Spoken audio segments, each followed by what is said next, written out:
when you grow in an environment where you are conditioned to believe that you need to go to school, get good marks, um, you know, build a good career working for somebody else, buy your home on a mortgage, have two cars in the garages, and your kids go to private school if you can, and you go on holiday once a year, and so on and so forth. That becomes what you know. That becomes your belief. And that's exactly what happens with me. So I grew in an environment where was a loving family and everything else in Brazil. A great childhood upbringing was amazing, playing outdoors and all that, all those good things. But the belief was that I had to go and get good marks and work for somebody else, work very hard, and then build a career working for somebody else. And that's what life was supposed to be. And not knowing any better, guess what I did? I went into the same journey like my parents did, my father did, working very hard for a paycheck. And I worked very hard. I started work at the age of 14 in Brazil.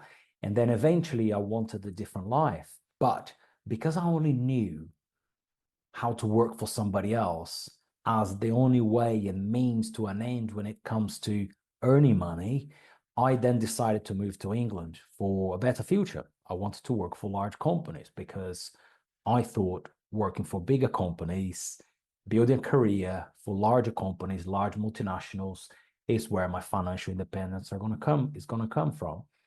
And that's what I did. So moved to England at the age of 19, very young, very scared. I didn't have any money. I didn't know many people. I couldn't speak a word of English, and it was hard.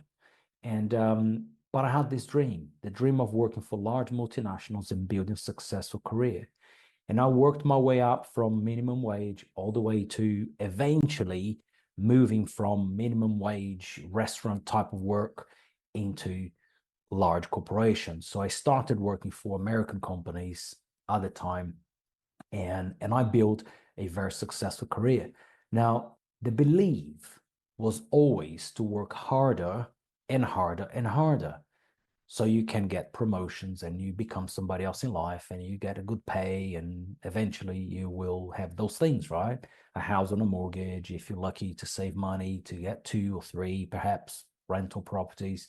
You're very good in life, very well established if you do that. And then off I went. So that's what I did. I didn't know any better. And I worked very hard, and I did really well. And eventually I was working in different parts of the world, working for large American companies. And what I realized at the time was the more I worked, the more I earned, but then the more taxes I paid. So I ended up on this vicious cycle of working very hard, seeking the financial independence. But in reality, I was just getting trapped on these, what I call the legalized corporate slavery, because that's what it was. You know, you get cars, you get credit cards to take clients on events and social events or whatever. But in reality, they just tools to keep you there, because that's exactly what they were for me. So they were tools to keep me in that jail as safe to be there, because there was a paycheck at the end of the month, and I had the car, and I had the company car and a credit card and everything else. But then I started to realize those were things to keep me trapped. And I wanted to get out of it and go and set up my businesses and start being more independent,